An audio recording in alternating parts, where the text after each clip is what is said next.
Olá, meus irmãos, graça e paz. Meu nome é Alex, eu sou da Igreja Batista Querigma, em Manaus, Amazonas.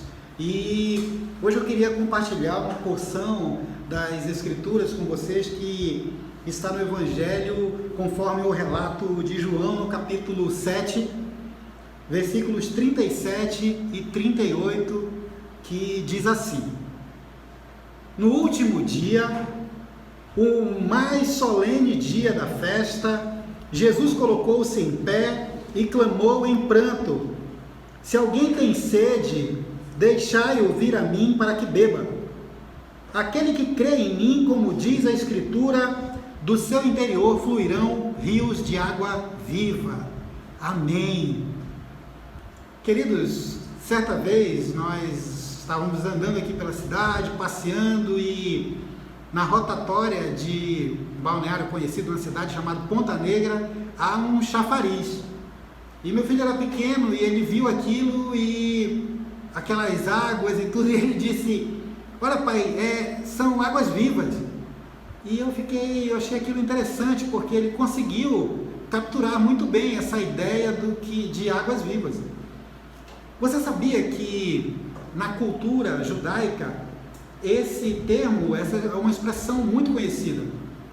Nos rituais de purificação, como o batismo, por exemplo, os tanques são chamados mikvah ou mikveh. Eles precisam ter em uma das aberturas uma captação de água viva. E o que seria essa água viva? É água em movimento constante, é água corrente, é água pura, água limpa. E dentro desse tanque ele tem dois orifícios: um por onde entram essas águas, essa água corrente, e um outro na parte inferior por onde sai a água, para que dentro do tanque sempre esteja a água em movimento. A ideia dos rituais de purificação é para limpeza e, claro, purificação da parte externa. Dentro desse contexto, quando Jesus fala que ele está falando a judeus, é porque algumas vezes a gente tem uma cabeça ocidental e não consegue compreender que ele falava a um povo, uma cultura diferente da nossa. Ele falava a pessoas do Oriente. Então, nós devemos considerar usos e costumes, devemos considerar a cultura em si, como a religião dentro da cultura. Ele diz aqui: aquele que crê em mim, do seu interior fluirão rios de água viva. O que ele quer dizer é, trazendo para esse nosso contexto, que diferente do que acontecia nos rituais de purificação, em que a limpeza era externa ou exterior, aqui a obra do Espírito promove uma limpeza interior. Então, esse rio de água viva, é por isso que ele diz que do seu interior, do seu ventre, de dentro de nós, sairão rio de água viva. Então, isso será refletido no nosso jeito de ser, na nossa conduta, na forma que nós tratamos, na forma que nós negociamos, na forma que nós agimos e reagimos. Então, esse rio de água viva, ele vai purificar constantemente o nosso interior. Eu queria fazer uma observação aqui, que por esses dias, enquanto nós estamos nos guardando em quarentena, quando não há ajuntamento, quando o povo de Deus não está reunido na congregação, na igreja, no prédio, há alguns relatos de irmãos que têm aos poucos se afastado, aos poucos dispersado, alguns têm deixado de seguir o Senhor. E isso nos trouxe certa preocupação, fez o nosso coração ficar pesado, e nós temos orado por isso. Nós acreditamos que aqueles que conhecem a Deus, aqueles que têm sido regenerados, os nascidos de novo, aqueles que a obra do Espírito tem feito dentro deles jorrar rios de água viva, esses não se perderão. Esses são do Senhor e não se afastarão. Não é necessário, até porque isso é por um período, é só por um curto espaço de tempo que nós estamos nos reunindo e congregando fora do prédio.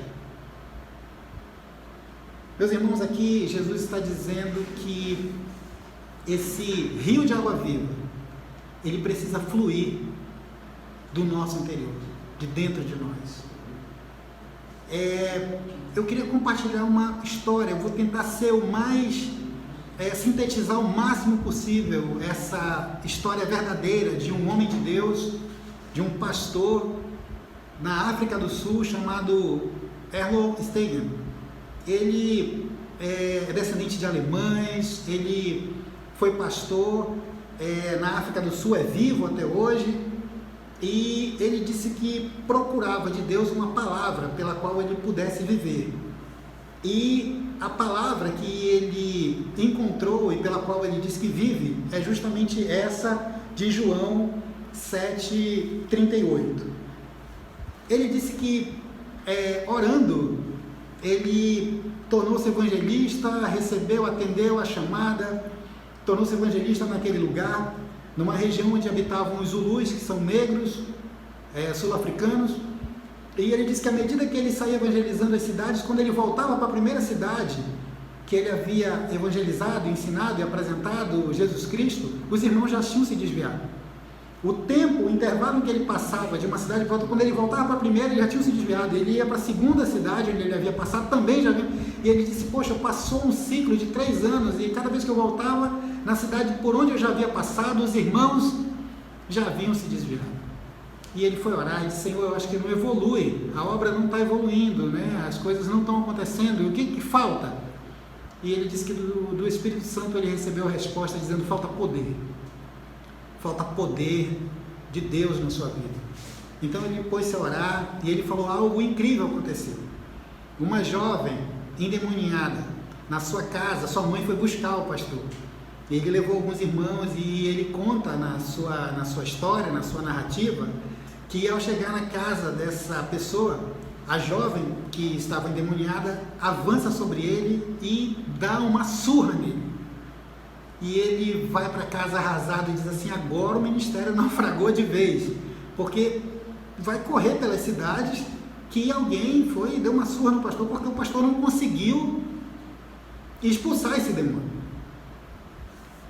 E ele volta a orar, e mais uma vez o Espírito Santo diz a ele, você precisa de poder.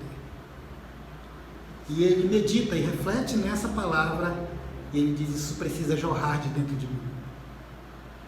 Então eles juntam um grupo e começam a orar 3 vezes ao dia, 1 hora cada vez, em cada ajuntamento, 1 hora ininterrupta, sem parar de oração. E ele diz que em um determinado momento, depois de alguns meses, eles se reuniam num lugar cedido, era um estábulo. Então quando eles chegam nesse lugar, não é um tapete que está naquele lugar, é um estábulo, o chão está cheio de fezes de animal. E eles limpam aquele lugar, eles pintam, e eles se reúnem ali para orar. E ele diz, olha, em alguns momentos nós passávamos 3 horas orando, ou uma manhã toda orando, ou uma tarde toda orando, ou um dia inteiro orando. Ele disse que até um dia nós ouvimos uma explosão ali dentro daquele lugar, os irmãos todos cheios do Espírito Santo, e quando eles olharam pela janela, pela abertura daquele estábulo, daquele curral, eles viram pessoas chegando àquela fazenda, trazendo suas trouxas, seus pertences, seus animais, e saíram ao encontro do pastor e disseram assim, pastor, nós recebemos uma direção de lhe seguir, de estar com o senhor. E ele disse, meu Deus, o que eu vou fazer com toda essa gente? Alguém cede um terreno, um lugar que não dava nada, um lugar deserto, e ali ele começa uma obra missionária enorme, importantíssima, conhecida até hoje. O nome do lugar é Kwasizabantu, que em Zulu quer dizer lugar que cura a gente, lugar que acode, que socorre pessoas. E ali, meus irmãos, naquele lugar, ele começa uma pequena congregação.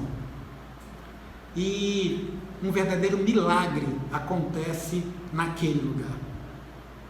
Um verdadeiro milagre acontece naquele lugar, porque pessoas começaram a doar animais. Eles não tinham o que comer, e alguém chegava e começava a receber doações.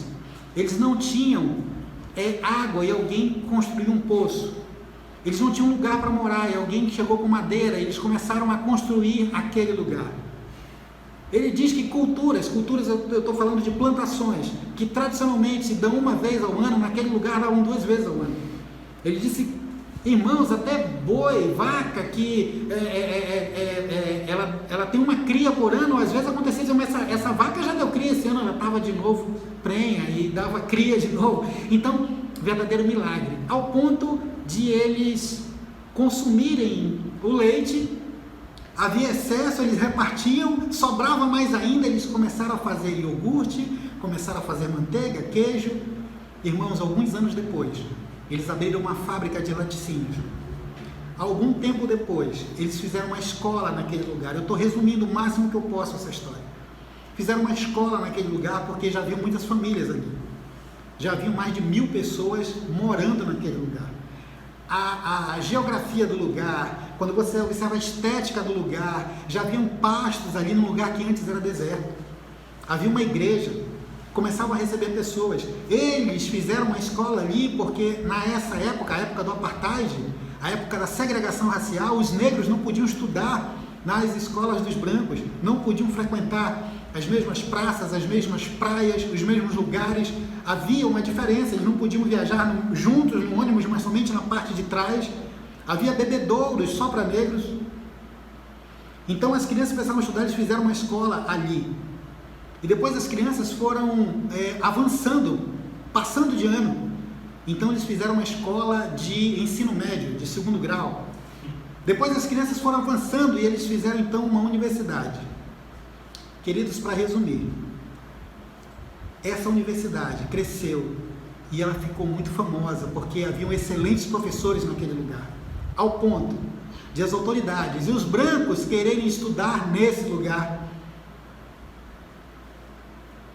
Esse lugar tornou-se uma referência na área da medicina para o combate, para a pesquisa e prevenção do HIV, do vírus da AIDS.